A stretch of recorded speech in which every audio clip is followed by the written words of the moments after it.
There were some questions posed to you specifically about debt. And there seemed to be a concern about the mounting debt. And I am going out on a limb, and I am going to ask you if you are aware of how much debt we added under the Trump administration, out of curiosity. If you don't know, I know off the top of my head, but something tells me you may know. I have an imprecise number. I Okay. bet you have the precise number in front of you, so I don't want to give you the imprecise number if you have the precise. No. Give me the imprecise. 'Cause No, please. Well, I'm going off of my head, because that wasn't part of what I was supposed to say.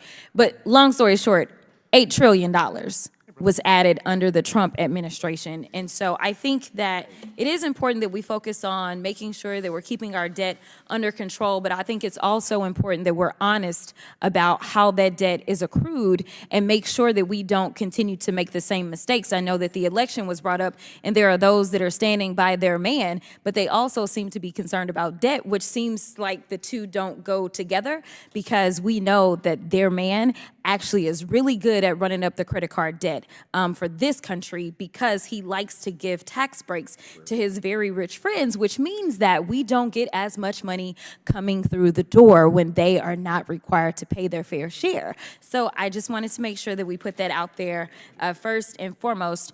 I recently was appointed to the Weaponization Subcommittee.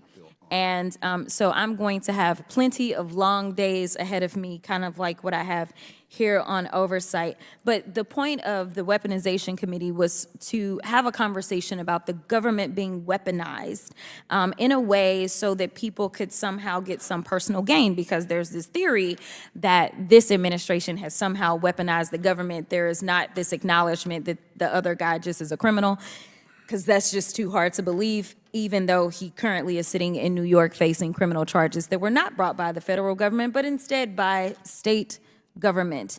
Nevertheless,